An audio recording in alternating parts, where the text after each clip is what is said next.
जय जय श्री नवनिमित निकुंज विराशी श्री राधा वल्लभ लाल की जय।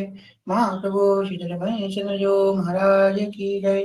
श्री हितसेवक महाराज की जय। समस्त सहचरी वृंद की जय।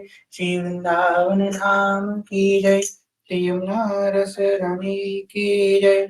समस्त संत हरि भक्तन की जय। श्री सदगुरुदेव भगवान की जय। दादा गुरुदेव की जय। हरिवंश वंश की जय। जय जय श्री राधे श्याम। जय जय श्री राधे श्याम। जय जय श्री राधे श्याम। जय जय श्री हरिवंश। भक्ति भक्त भगवंत गुरु चतुर नाम बपु एक। तिनके पद वंदन किए ना सही विघन अनेक। जनक सुता जग जननी जानकी अतिशय प्रिय करुणा निधान की। जाके जुगपद कमल नवाऊं तासु कृपा निर्मल मति पाऊं।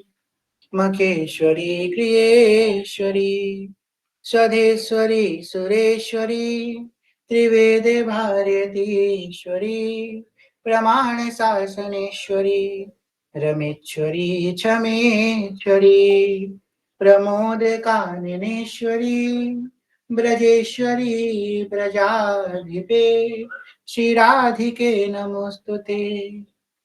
प्रथम श्री सेवक पद सिर नाम। प्रथम श्री सेवक पद सिर नाम। करऊ कृपा श्री दामोदर मोह पे श्री हरिवंश चरण रति पाऊं। प्रथम श्री सेवक पद सिर नाम। गुण गंभीर व्यास नंदन जुके तुव प्रसाद सुजस रस गाऊं। प्रथम श्री सेवक पद सिर नाऊं। नागरी दास के तुम ही सहायक रसिक अनन्य निप्रति मन भाऊं। प्रथम श्री सेवक पद सिर नाम। श्री हरिवंश श्री हरिवंश श्री हरिवंश श्री हरिवंश चरण शरण। श्री युगल सरकार के अकारण कृपा के फलस्वरूप श्री राधा वल्लभ लाल जी कृपा के फलस्वरूप आप हम सब एकत्रित हुए हैं। आज श्री रामचंद्र भगवान के ब्यावला महोत्सव के द्वितीय दिवस। कल हम सब ने श्रवण किया। सुनो सिया सत्य असीस हमारी पूजहि मनोकामना तुम्हारी। नारद वचन सदा स्तुति साचा सोबर मिलहि जोई मन राजा। मनु जाहि राचेहु मिलहि सोबर सहज सुंदर सावरो। करुणा निधान सुजान शील स्नेह जानत रावरो। इह भांति गौरी असीस सुनि सिय सरित हर्षियली। तुलसी भवानी पूजी पुनि पुनि मुदित मन मंदिर चली। जानत गौरी अनुकूल सिय हर्षु न जाए कहीं। मंजुल मूल बाम अंग फड़कन लगे। इस प्रकार श्री पार्वती माँ श्री उमा देवी के द्वारा अनुकूल जान करके हंसते गाते सियाजू अपने रंग महल की ओर बढ़ी। उधर राघव जी ने सारा जो वृत्तांत था गुरुदेव को कह सुनाया। गुरुदेव भगवान ने भी आशीर्वाद दे दिया कि सफल मुहूर्त होए तुम्हारे। फिर रात्रि होती है। रात्रि को राम जी कहते हैं लक्ष्मण भैया ने इधर आना, वो चंद्रमा को देख रहे हो? हाँ, कितना सुंदर है ये। तो लक्ष्मण जी कोहनी मारते हैं, अच्छा भैया आज जिनको देखा है उनकी उपमा चंद्रमा से दे रहे हो? तो बोले ना ना ना, चंद्रमा से उनकी उपमा दी ही नहीं जा सकती। ये चंद्रमा में तो दाग है और उनके मुख में तो कोई दाग नहीं है, उनमें तो कोई दाग नहीं है। चंद्रमा भी दागी है परंतु उनमें तो कोई दाग भी नहीं है, चंद्रमा भी उनके आगे अत्यंत फीका है। इसी प्रकार विस्तार बड़ा लंबा है। प्रणाम करके आगे बढ़ते हैं। फिर दूसरा दिन आता है। अब आज है धनुष यज्ञ का दिन। अब आज जो है स्वयंवर रखा है जनक जी ने, और जनक जी ने स्वयंवर में किसी को बुलाया नहीं है कि आप आए हमारी पुत्री विवाह करने के लिए स्वयंवर के हिस्सा में, नहीं। जनक जी के प्रण को सुन करके अनेकों अनेकों दिशाओं से, अनेकों अनेकों द्वीपों से राजा महाराजा इकट्ठा हुए हैं। अब ये राजा महाराजा सिर्फ भारतवर्ष के ही नहीं है, इस पृथ्वी के भी नहीं है, अनेकों अनेकों ब्रह्मांड से भी अलग अलग राजा आए हैं, इस पृथ्वी के भी नहीं। और कोई ये हमारा जो इस समय हमारी जो पृथ्वी है वो मिल्की वे गैलेक्सी आकाश गंगा का हिस्सा है। ऐसे ना जाने कितनी यूनिवर्स है, कितनी गैलेक्सी है, उनमें जाने कितने सारे सौर मंडल है, उनमें जाने कितने ग्रह उपग्रह हैं, जाने जाने कहाँ कहाँ से बड़े बड़े महापराक्रमी राजा महाराजा पधारे हैं। और कितने हैं, 10,000 राजा आए, महाबलवानी राजा आए। तो विश्वामित्र जी को लेकर के जनक जी आए, विश्वामित्र जी को संपूर्ण धनुष यज्ञ का दर्शन कराया, बड़ा भव्य आयोजन किया है। विश्वामित्र जी ने खूब बड़ाई करी, बड़ा सुंदर धनुष यज्ञ आपने। विश्वामित्र जी के दाएं ओर राम जी, बाएं ओर लखनलाल जी, और पूरे धनुष यज्ञ का भ्रमण कराया। जब जनक जी ने सुना कि ये बड़ी प्रशंसा करी उन्होंने, तो सबसे ऊंचा आसन विश्वामित्र जी को प्रदान किया है। विश्वामित्र जी के पास में एक तरफ राम जी और एक तरफ लखनलाल जी को विराजमान किया है।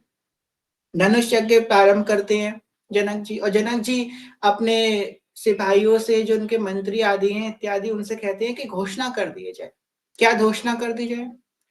जो तोड़ेगा इस शिव धनुष को, जो इस शिव धनुष को उठा करके इसके प्रत्यंशा चढ़ाएगा, वो व्यक्ति हमारी पुत्री सियाचू का वरण कर लेगा। बस इतनी सी शर्त है। तो सारे जो राजा महाराज है बड़े हंसने लग जाते हैं कि बचपन में धनु बहु तोरे, हमने तो बचपन में ना जाने कितने धनुष थे, खेल खेल में तोड़ दिए हैं। ये एक धनुष उठाने की, प्रतिज्ञा चढ़ाने की बात कर रहे हैं, ये तो मैं एक उंगली से कर दूंगा। बड़े बड़े राजा महाराजा अपने मूंछों को ताव देते हुए अपनी अपनी प्रभुता का वर्णन कर रहे हैं। अब यहाँ पे पिनाक धनुष, जो शिव जी का धनुष है, इसकी ही शर्त क्यों रखी है जनक जी ने? एक बार जब सिया जो छोटी सी थी, तब वो बाग में खेलने के लिए जा रही थी, तो बाग में उनको एक आम दिखाई दिया। अब उनका मन हुआ कि हम आम तोड़ ले। आसपास कोई डंडा नहीं दिख रहा था, कैसे आम तोड़ा जाए, कैसे आम तोड़ा जाए। तो कक्ष में गई, शिव जी का पिनाक धनुष उठाया और उससे आम तोड़ने लग गई। जब जनक जी ने ये दृश्य देखा तो अचंभित रह गए कि एक कन्या, सामान्य कन्या, एक छोटी सी बालिका, अब सिया जी की जब विवाह हुआ तो वो 6 वर्ष की है।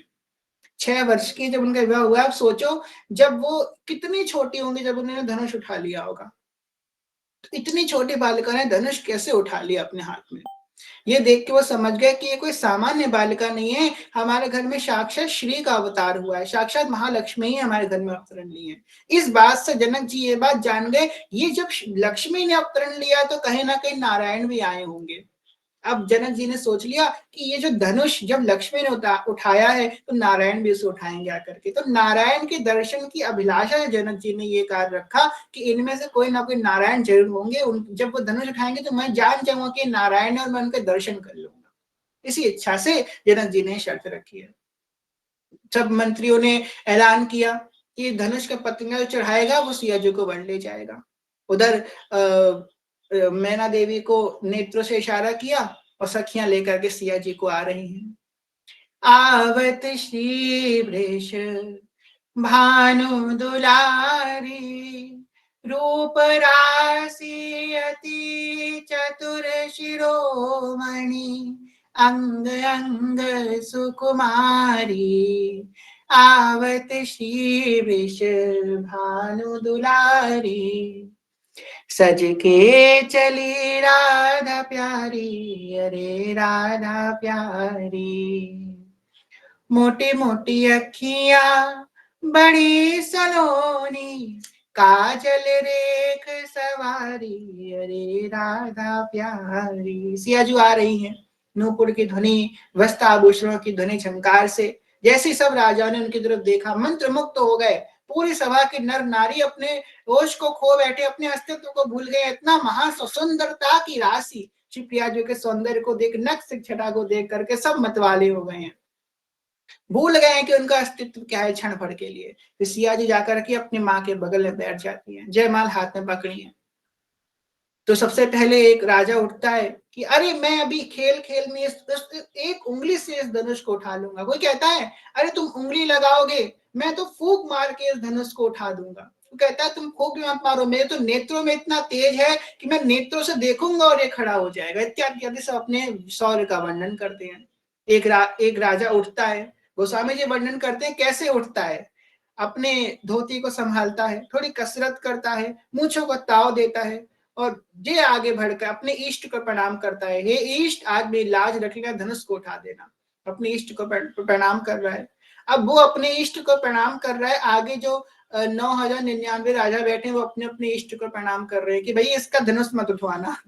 तो भाई 9,099 की प्रार्थना तेज हो गई, उसकी प्रार्थना धीमे हो गई, तो धनुष नहीं उठा, आगे बढ़ा। धनुष को उठाने क्या, धनुष को तिल के समान भी नहीं हिला पाया। मान गर्वित हुआ, चिड़चिड़ हुआ और पहले अपने हाथ से खड़े होके उठा रहा है, कभी बैठ के उठा रहा है, कभी लेट के उठा रहा है, कभी अपने भुजाओं से उठा रहा है, पूरा संपूर्ण का बल, शरीर का बल उसमें लगा दिया, पर नहीं उठा पाया। फिर दूसरा राजा आया, तीसरा आया, चौथा आया, आते गए आते गए आते गए, धराशायी होते गए होते गए होते गए, और एक भी राजा धनुष उठाने में तिल के राई के समान भी वो उसे नहीं हिला पाया उसकी जगह से। फिर कुछ राजा जो देवता बन के, देवता मनुष्य का रूप धारण करके आए हैं, कुछ महादैत्य आए हैं, कुछ नाग आए हैं, कुछ गंधर्व आए हैं, कुछ मनुष्य आए, अनेक अनेक योनियों से लोग आए, पर कोई नहीं उठा पाया। कुछ ज्ञानी राजा थे, उन ज्ञानी राजाओं ने क्या कही, क्योंकि राजा का एक नाम होता है भूपति, और सियाजू क्या है, भूमि जा है, भूमि की पुत्री है। तो उन्होंने कहा मैं भूपति हूँ और ये भूमि की पुत्री है, तो ये मेरी पुत्री लगी, इस नाते से मैं अपनी बिटिया से ब्याह नहीं कर सकता। इसलिए कुछ ज्ञानी राजाओं ने, विवेकी राजाओं ने धनुष यज्ञ में पार्टिसिपेट ही नहीं किया, वो उठाने ही नहीं गए। उन्होंने कह दिया कि हम तो उनको आशीर्वाद देने आए, अपनी पुत्री को देखने आए धनुष यज्ञ। कई राजा आए, बार बार अपने मान गर्वित होकर के गिर गए। फिर सब के सब जब देखा कि धनुष उठा नहीं पा रहे हैं, तो सबने प्लानिंग करी कि 10,000 के 10,000 सबने मिल करके धनुष को उठाने का प्रयास करेंगे। तो एक बोला कि अगर उठ गया तो शादी कौन करेगा, तो बोले तब की तब देखेंगे, पहले धनुष उठा लेते हैं। तो दूसरा बोला एक काम करते हैं, इस धनुष को 10,000 सब लोग मिल करके उठा लेंगे और जो जीत जाएगा उसके बाद सब लोग जीत जाएंगे, उसके हम सब आपस में युद्ध करेंगे, जो युद्ध में जीतेगा वो सियाजुल का वरण कर लेगा। सब बोले मंजूर है। सब 10,000 के 10,000 लोग इकट्ठे जाते हैं, धनुष को उठाने का प्रयास करते हैं, एक राय के दाने के समान धनुष नहीं होता है, सबके सब धराशायी होकर गिर जाते हैं। जहाँ पे सखियां खड़ी हैं वो ठहाके मार के हंसने लग जाती हैं, परंतु हंसी तो सिर्फ एक के मुख में है, तो जनक जी के मुख में।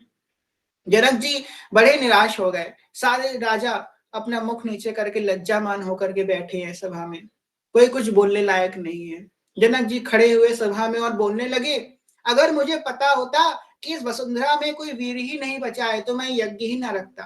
अब अगर मैं अपनी प्रतिज्ञा से हट जाऊं तो मेरा कुल का मान घट जाएगा, और प्रतिज्ञा से नहीं हटा तो मेरी बिटिया कुंवारी रह जाएगी। अब मैं क्या करूं, विधाता मुझे नहीं पता था कि इस पूरे ब्रह्मांड में एक भी वीर ऐसा नहीं बचा जो इस धनुष को हिला सके। पहली बार बोला, लखनलाल जी चुप बैठे, क्रोध तो बहुत तेज आया लखनलाल जी को, पर सोचा कि गुरु जी बैठे हैं, बड़े भैया बैठे हैं, कुछ नहीं बोले तो हम काय को बोले, यही शिष्टाचार होता है छोटे का। हम सभा में बैठे हैं और अगर बड़े नहीं, कोई ऐसी बात हो रही है, हमको पहले सबसे पहले वेट करना चाहिए कि बड़े बोले, और जब बड़े ना बोले तो उसके बाद हम बोले। दूसरी बात बोला, फिर दूसरी बार बोले, जनक जी कि क्या आप में से कोई ऐसा सौर्यवान वीर नहीं है जो धनुष को उठा सके और मेरी पुत्री का वरण कर सके, बोलिए कहाँ गई आपकी वीरता। जब दोबारा ललकारा जनक जी ने, तो शेषनाग, साक्षात शेष भगवान है श्री लखनलाल जी, आंखों में गुस्सा भरा है, दांत किटकारे, मानो अभी काल ही उनके रूप में प्रकट हो गया हो। अब लखनलाल जी बोले कि आपकी दुस्साहस कैसे हुआ, जिस सभा में रघुवंशियों का एक सामान्य बालक भी बैठा है, उस सभा को आप वीरता से हीन नहीं कह सकते। आप बताइए मैं क्या करूं? इस सुमेरु पर्वत को उठा के चूर चूर कर दूं, इस ब्रह्मांड को उथल पुथल कर दूं, इस पाताल लोक में अपने पैर के अंगूठे से धरती को फाड़ दूं। आप बताओ मैं क्या कर दूं? अगर मैं नहीं कर पाया तो आज के बाद कभी धनुष पर हाथ में नहीं उठाऊंगा। इत्यादि बड़े पराक्रम में, बड़े रोषवश वचन कहते हैं लखन लाल जी। सब जो है डर जाते हैं सभा में लखन लाल जी का तेज देख करके। कहते हैं बस मुझे भैया, मुझे आदेश दो, इस धनुष को चूर चूर कर दूंगा, मिट्टी में मिला दूंगा, बस एक आदेश दे दो, एक इशारा कर दो। तो गुरु जी कहते हैं भैया इनको बुला लो, पता चलो धनुष उठा लिया इन्होंने, दिक्कत हो जाएगी। राम जी जो है धीमे से इशारा करते हैं लखन लाल जी को, इधर आ जाइए। लखन लाल जी आते हैं, बोले, राम जी बोले बड़ा अच्छा बोले आप तो लखन लाल जी। लखन लाल जी बोले हम तो बोले हैं, हम तो कर देते, आपने इशारा ही नहीं किया भैया। बोले बैठिए बैठिए अभी करते हैं। तो इतना मान है रघुवंश का। अब जो है विश्वामित्र जी आज्ञा करते हैं राम जी को, राम जी आप जाइए। अब राम जी ने पहले क्यों रोक दिया लखन लाल जी को? राम जी बोले कि हम लोग धनुष देखने आए हैं, अभी हमको आज्ञा नहीं है ना, हम इसमें न्योते में आए, स्वयंवर में हम ऐसे नहीं जा सकते। यद्यपि वो भगवान है, उन्हीं को उठाना है, पर फिर भी उन्होंने शिष्टाचार का पालन किया। राम जी हमको धर्म सिखाते हैं, शिष्टाचार का पालन किया, जब तक बोला नहीं गया तब तक उठ करके नहीं गए, यही शिष्टाचार होता है। तो गुरु जी ने आज्ञा करी कि जाओ आप और धनुष को भंग कर दो।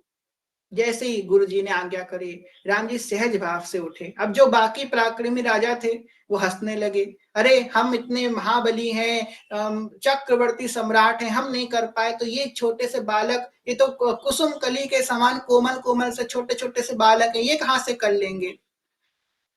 उनकी आज्ञा ली। अब सबको अलग अलग भगवान प्रतीत हो रहे हैं। अब सुनैना जी ने जब राघव जी को देखा, जनक जी ने देखा, तो उनको क्या लग रहा है, उनको लग रहा है कि ये मेरा पुत्र है। जब मिथिला की नारियों ने देखा राम जी को तो उनको क्या लग रहा है कि हमारे पावन सरकार हैं। जब राजाओं ने राम जी को देखा तो उनको क्या लग रहा है कि साक्षात हमारा काल आ रहा है हमारे सामने। जिसका मन जैसा है भगवान उसको वैसे ही प्रतीत हो रहे हैं। तो गोस्वामी जी कहते हैं इसका विस्तार मैं नहीं करूंगा, बस मैं इतना कहता हूं, जाकी रही भावना जैसी, प्रभु मूरत तीन देख ही तैसी। जिसकी जैसी भावना है भगवान उसको वैसे ही प्रतीत हो रहे हैं, वैसे ही जान पड़ रहे हैं। सहज भाव से राम जी उठे, सबसे पहले अपने गुरुदेव को प्रणाम किया, उधर बढ़ रहे हैं, आगे आगे धीमे धीमे बढ़ रहे हैं धनुष की तरफ। सियाजू के नेत्र चंचल हो रहे हैं। उधर मैना मैया ने देखा कि ये कौन बालक है जो धनुष की तरफ जा रहा है। अपनी सखी से कहती मैना देवी कि क्या सभा में सबकी मति भ्रष्ट हो गई है? जो शिव धनुष को, जिस पिनाक को राई के दाने के समान भी कोई नहीं हिला सका, महापराक्रमी सूरवीर, बड़े बड़े सम्राट आए, चक्रवर्ती सम्राट आए, परंतु कोई इसको नहीं हिला सका, तो ये छोटा सा कोमल सा बालक कैसे उठा पाएगा? मानो किसी हंस के सर में सुमेरु पर्वत रख दिया हो। कोमल सा हंस है, हंस जैसा इसकी भुजाएं हैं, कोमल सा बालक है, कहां से उठा पाएगा? तो सखी क्या कह रही है? अब देखो मिथिला की जो नारियां हैं, मिथिला जो है ज्ञान की नगरी है। मिथिला को क्या बताया है? ज्ञान की नगरी बताया गया है। मिथिलांचल में हर कोई ब्रह्म ज्ञानी है, हर कोई। तो जो दासी है मैना देवी की, वो कह रही है कि आप ये मत सोचिए कि ये छोटे से बालक हैं तो धनुष को नहीं तोड़ पाएंगे। अगस्त मुनि का जन्म एक घड़े से हुआ और उन्होंने नदी को पी लिया, वो सागर को पी गए अपने अंदर। जैसे एक सूर्य का छोटा सा पिंड पूरी पृथ्वी को समाप्त करने के लिए पर्याप्त रहता है, जिस प्रकार एक सूर्य की एक छोटी सी किरण पूरी पृथ्वी में प्रकाश करने में सामर्थ्य रहती है, उसी प्रकार एक छोटे से बालक भी अवश्य शिव धनुष को उठाएंगे, इस प्रकार आश्वासन देती हैं। तो धीमे धीमे सहज भाव से राजा राम सरकार बढ़ रहे हैं धनुष की तरफ। जब बढ़ रहे हैं तो सियाजू सब भगवत देवी देवताओं को मना रही हैं। गाइए गणपति जगवंदन, शंकर सुवन भवानी नंदन। गाइए गणपति जगवंदन, विद्यासदन गज बदन विनायक। कृपा सिंधु सुंदर सबलायक, मोदक प्रिय मुद मंगलदाता। विद्या बुद्धि रिद्धि सिद्धि प्रदाता। गणेश जी को मना रही, कह रही है कि हे गणपति, जिते विनायक शुभाशुभ विघ्न करे नहीं कोई। मेरे राघव जी जा रहे हैं, इस मांगलिक कार्य में कोई विघ्न न उत्पन्न हो। मैंने जीवन भर जितनी भी आपकी पूजा सेवा करी है, उसके फलस्वरूप आप बस मुझे इतना वर दे दीजिए कि मेरे सरकार धनुष की तरफ जा रहे हैं, कोई विघ्न ना उत्पन्न हो। शिव जी से प्रार्थना करिए, हे शिव जी, ये आपका धनुष है बाबा। जैसे आपने गंगा माँ को अपनी जटाओं में भर करके विश्व को पावन किया है, उसी प्रकार इस समय गंगा का भार अपने सर में सहाय, ऐसी इस धनुष का भार ले लो और इसका भार हल्का कर दो। गौरी माता से कह रही है, माता आपको अपना वचन याद है ना, आपने कही थी मनुजाहि राज हो मिलहि सोबर, सहज सुंदर सावरो। आपने कही थी माता कि मुझे ऐसा वर मिलेगा, आपको अपना वचन याद है ना। नहीं दिए थे, सब देवी देवता को प्रणाम कर रही हैं। अंत में कह रही है, हे धनुष भगवान, हे पिनाक भगवान, मैं आपकी वंदना करती हूँ, मुझे बस आप ही से आशा है, आप अपना जो भार है वो हल्का कर दो। सरकार के हस्त कमल बड़े कोमल हैं, उनका भार हल्का कर दो, अपना भार हल्का कर दो और इन दुष्ट दुराचारियों राजाओं की खोपड़ी में अपना भार रख दो। अपना भार यहाँ से हटा करके उनके सर पे रख दो। हमारे राघव सरकार धनुष उठा ले आकर के। सब सखियों के मन सकुचा रहे हैं। सखी कोई सखी कह रही है उठा पाएंगे कि नहीं उठा पाएंगे, उठा पाएंगे कि नहीं उठा पाएंगे। अब मिथिला की जो नारियां हैं वो अपने अपने पितरों से मनौती मना रही हैं, कह रही हैं कि हमने जितना भी तर्पण किया है, आपका जितने भी श्राद्ध करे हैं, तो हे पितर इतनी कृपा कर देना कि ये कुंवर हमारे पाहुन बन जाए, ये कुंवर हमारे जमाई बन जाए, इतनी कृपा कर देना इत्यादि सब लोग मना रहे हैं कि बस राघव सरकार धनुष तोड़ दें। जैसे ही प्रभु आगे बढ़े धनुष की तरफ, वैसे ही लक्ष्मण जी ने शेषनाग को, वराहदेव को सूचना दे दी कि हे वराहदेव, ध्यान रखना, पृथ्वी को जोर से पकड़ के रखना, कहीं ऐसा ना हो कि प्रभु जब धनुष उठाए, धनुष के संग पृथ्वी भी आकाश में उड़ जाए। अपने अपने दाहिने पैर से पृथ्वी को जोर से दबाते हैं लक्ष्मण जी, कहीं ऐसा ना हो कि प्रभु धनुष उठाए तो धनुष के संग ऊपर उड़ जाए। ऐसे पराक्रम यहाँ प्रभु है। तो प्रभु जाते हैं, धनुष को प्रणाम करते हैं, पहले धनुष की परिक्रमा करते हैं, जो किसी ने नहीं किया। यही शील पुरुष का स्वभाव है, उसका प्रणाम करते हैं। और प्रभु खेल खेल में ही अपना सीधा हाथ धनुष के मध्य में रखते हैं। चमके उदामिनी जिमि तब लयऊ, पुनि नव धनु मंडल सब भयऊ। लेत चढ़ावत खेचत गाड़े, काहू न लका देह सब ठाड़े। तई क्षण राम मध्य धनु तोड़ा, भरे भुवन धुनि घोर कठोरा।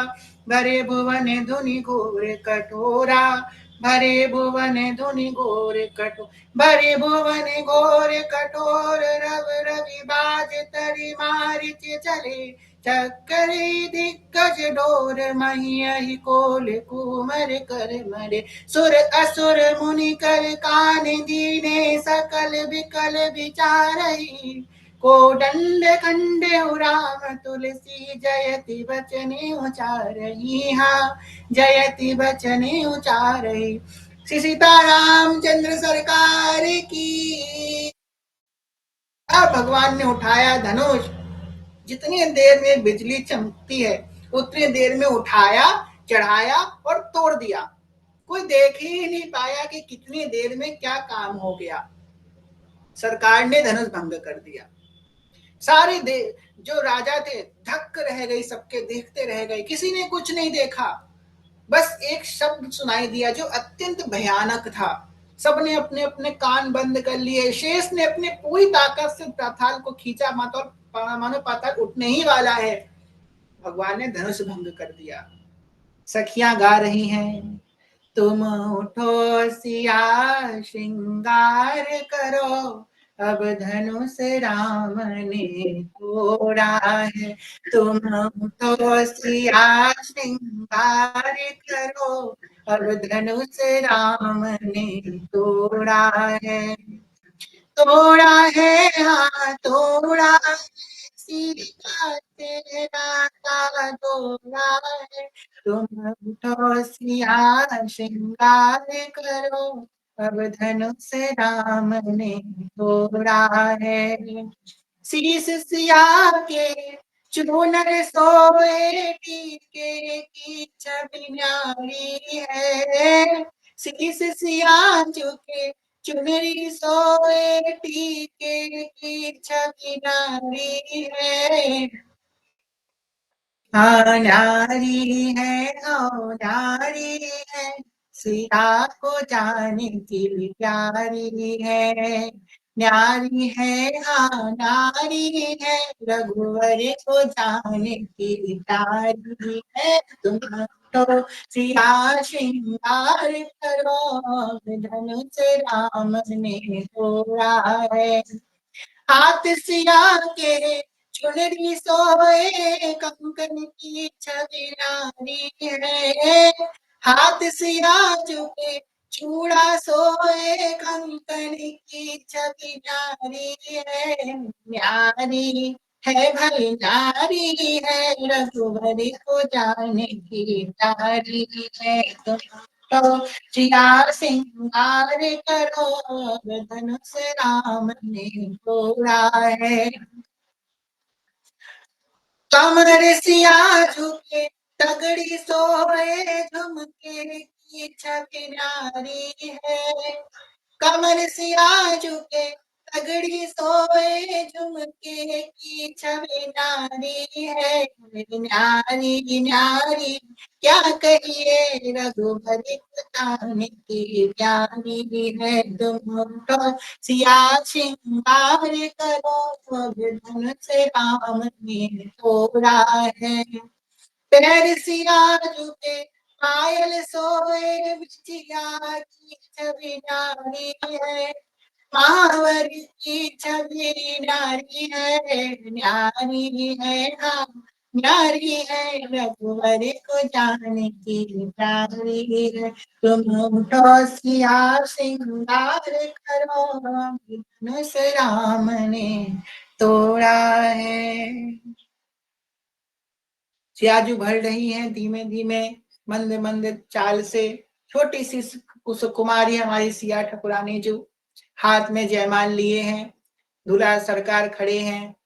अब तो दूल्हा सरकार हो गए, धनुष तोड़ते दूल्हा सरकार हो गए।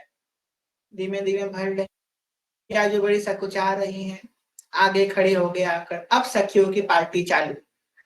अब हमारा हम लोग कौन है देखो, हम जो कथा सुनने, हम सियाजू की सहेलियां हैं। हम सहेली भाव से, सखी भाव से, सहचरी भाव से सियाजू के हैं, है ना। हम सहचरी भाव वाले हैं, तो हम सियाजू की सहेलियां हैं। अब सहेलियों का काम अब से चालू है, और जितना तो सब भगवान वाला काम था सब खत्म। अब ठाकुर जी आए सहेलियों के हाथ में, अब सहेलियां उनकी खातिरदारी करेंगी। गए ठाकुर जी सामने खड़े हैं। अब ठाकुर जी एकदम तने, रघुवीर खड़े हैं, भाल चंदन सो रहा है, कीट मुकुट धारण करे हैं सरकार। सियाजू छोटी सी हैं, जयमाल पहनाने की कोशिश कर रही हैं, बार बार पहुंच नहीं पा रही हैं। तो सखियां कह रही हैं सरकार से, हो झुक जइयो तनिक रघुवीर, लली मोरी छोटी सी, झुक जइयो तनिक रघुवीर, सियाजू मोरी छोटी सी, झुक जइयो, झुक जइयो तनिक रघुवीर, सियाजू मोरी छोटी सी। ओ तुम हो बड़े बलवीर, सियाजू मोरी छोटी सी, झुक जइयो तनिक रघुवीर, सियाजू मोरी छोटी सी। जयमाल लिए कब से है ठाड़ी, जयमाल लिए अब से ठाड़ी, ओ ओ दुखन लागे है इनको शरीर। सियाजू मोरी छोटी सी सरकार, सियाजू छोटी सी है, जयमाल लिए कब से खाड़ी है, उनको चरण दुखने लग जाएगो, दुख जाएगो इनको शरीर। सियाजू मोरी छोटी सी झुक जइयो तनिकर रघुवीर। सियाजू मोरी छोटी सी, ओ छोटी सी लाली छोटी सी रे, झुक जइयो तनिकर रघुवीर। सियाजू मोरी छोटी सी, तुम हो राम जी अयोध्या के राजा, तुम हो राम जी अवध के राजा, हम जनक हैं, ओ और हम हैं जनक गरीब। सियाजू मोरी छोटी सी दुख गइयो तनिकर रघुवीर। सियाजू मोरी छोटी सी झुक जइयो तनिकर रघुवीर। सियाजू मोरी छोटी सी। अब लखन लाल जी कह रहे हैं भैया झुकना नहीं, अगर झुक गए तो जीवन में झुकना पड़ेगा, अभी नहीं झुकना भैया, झुकोगे नहीं आप। राम जी बोले अरे झुक जाते हैं ना, अरे नहीं नहीं नहीं नहीं झुकना है, आप बड़े सीधे साधे हो, फंस जाओगे, नहीं झुकना है। अरे ये बेचारी थक जाएंगी, अरे थक कुछ नहीं जाएंगी, चुपचाप खड़े रहो, हम बताते जैसा वैसा करो। ठीक है भैया नहीं झुकते हैं। एक सखी की नजरों में लखन लाल जी चढ़ गए, अब वो कल बदला लेगी लखन लाल जी से, अब उसकी नजरों में चढ़ गए लखन लाल जी, उसने ताड़ लिया इनको, यही थे जो झुकाने के लिए रुक रहे थे। अब बताएगी कल लखन लाल जी को, ओ झुक जियो तर रघुवीर। सिया जो मोरी छोटी सी, ओ तुम हो बड़े बलवीर। सिया जो मोरी छोटी सी झुक जियो तन कर रघुवीर। सिया जो मोरी छोटी सी, अरे गोरके को याद रखा, ये जो गोरका है ना खड़ा, गोरा गोरा वाला, इसको याद रखना सखियो, कल इनको बताएंगे, ठीक है। सियाजू मोरी छोटी सी। अब सखियां समझ गई कि सीधे साधे बात से बनवाने वाले, हाथ जोड़ के इनको मनाएंगे जो नहीं मानेंगे। अब एक काम करते हैं, एक सखी ने इशारों इशारों में बात करी, चलो इनको घेर लो सबरी, सुनाए ये बड़े शर्मीले हैं, इनको घेर लेते हैं। सखियों ने घेर लिया राघव सरकार को, और अब सखियों ने अपनी लव लैंग्वेज चालू करी। दुल्हा के रंग आसमानी, लली के रंग बादामी, दुल्हा के रंग आसमानी, लली के रंग बादामी, दुल्हा के रंग आसमानी। देखो देखो कैसा कलुआ दूल्हा आया है, जैसे दूल्हा होता है ऐसा। दुल्हा के रंग आसमानी, लली के रंग बादामी, ओ नैना कजरा रे रतरा रे अधुना रे, चित्रवन चित्रवन में करे तानी, नली के रंग बादामी, चितवन हम तरस पानी, लली के रंग बादामी, दुल्हा के रंग आसमानी, लली के रंग बादामी, अरुण अधुर मुख पान की लाली, अरुण अधर मुख पान की लाली, मधुर मधुर मुस्कानी, हाँ मधुर मधुर मुस्कानी, हो लखत बड़ी दीवानी, ललित रंग बादामी, दुल्हा के रंग आसमानी, लली के रंग बादामी, दुल्हा के रंग आसमानी, लली के रंग बादामी, चंचल गति चित आगे को लागे से, ओ चाल चले मस्तानी, ये तो चाल चले मस्तानी, ललित रंग बादामी, दुल्हा के रंग आसमानी, ललित के रंग बादामी, प्रेम प्रमोद के बादल बरसत, हेम प्रमोद के बादल भरे सत, बादल भरे सत, बादल भरे सत, हेम प्रमोद के बादल भरे सत, चकित रंग रंगानी ओ अधिक निहार शानी, ललके रंग बादामी, दुल्हा के रंग आसमानी, ललके रंग बादामी, दुल्हा के रंग आसमानी, ललके रंग बादामी, दुल्हा के रंग आसमानी, ललके रंग बादामी। जब ऐसी सखियां घेरे गाली देती हैं, राघव लाल एकदम लाल हो जाते हैं। काले को लाल बनाए गई रे सखी मिथिलांचल वाली, तो लाल हो गए ठाकुर जी हमारे। पर मजाल है कि नीचे झुक गए हो, अपने माथे पे अपने हाथ को रख के अपने आंखों को छुपाने का प्रयास करते हैं, शर्म के मारे अपने मुख को छुपा रहे हैं सरकार। पर राघव लखन लाल जी की तरफ देख रहे, लखन लाल जी भैया नहीं झुकना नहीं है, बिल्कुल नहीं झुकना नहीं है, आंखें दिखा नहीं भैया झुकना नहीं झुकना नहीं। अरे भाई बेचारे राघव लाल बेचारे परेशान हो गए, इधर सखियां छेड़ रही, उधर भैया कह रहे नहीं झुकना है, बेचारे बीचों बीच फंस गए, क्या करें क्या करें। एक सखी आती है, कौन सखी है जी, हमारी चतुर ईसा सखी है।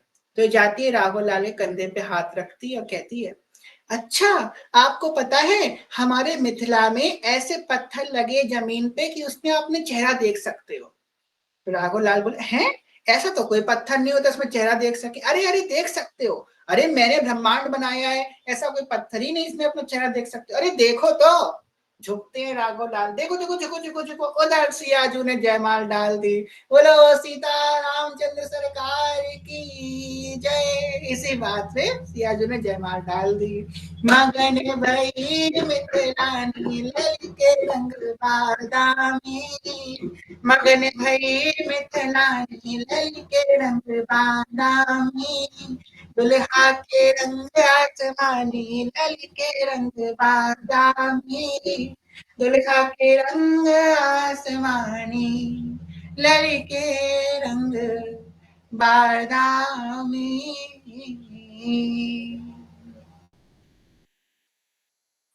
सरकार की जय, श्री व्याहुला महामहोत्सव की जय।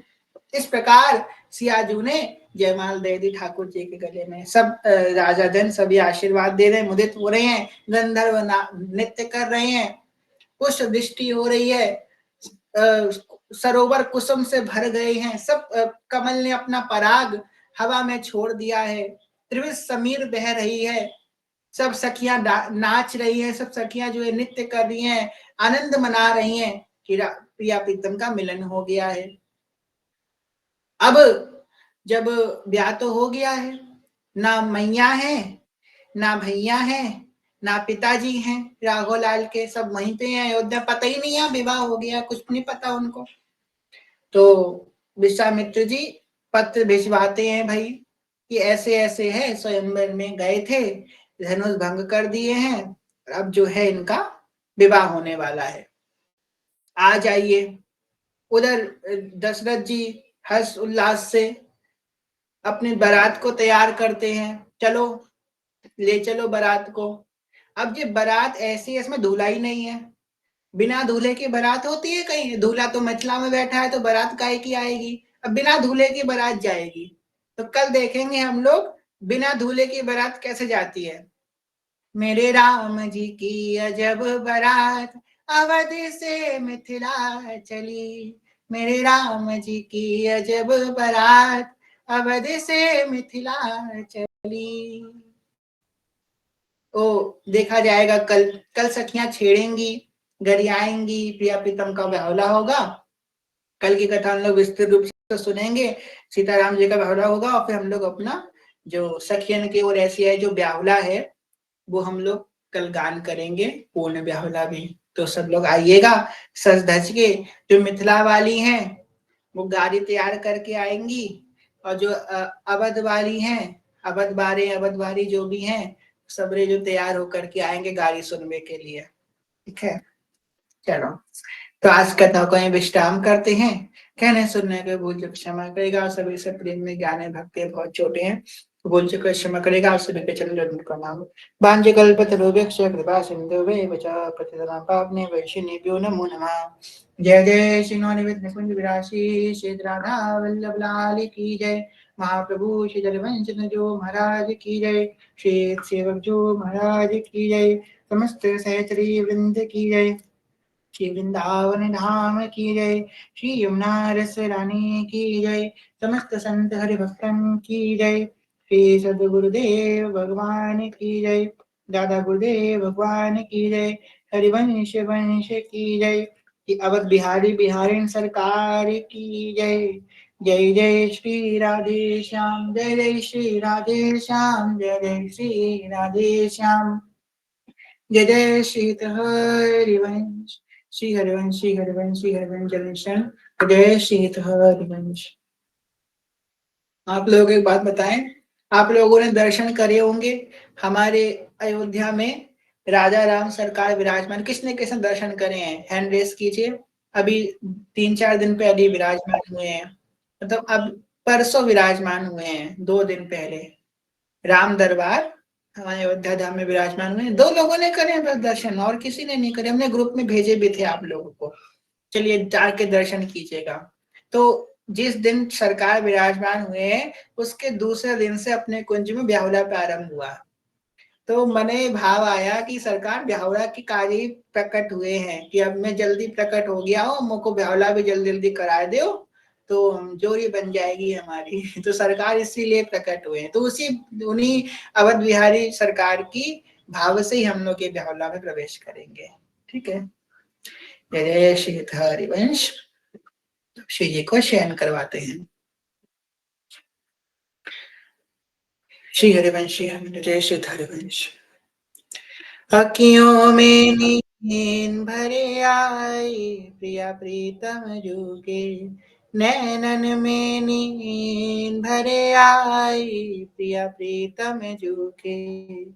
कौन किशोरी जुको दूध पिलावे, कौन मेरे ठाकुर जी को दूध पिलावे, और कौन खवावे मलाई प्रिया प्रीतम जू को। नैनन में नींद भरे आई प्रिया प्रीतम जू के, मैया किशोरी जू को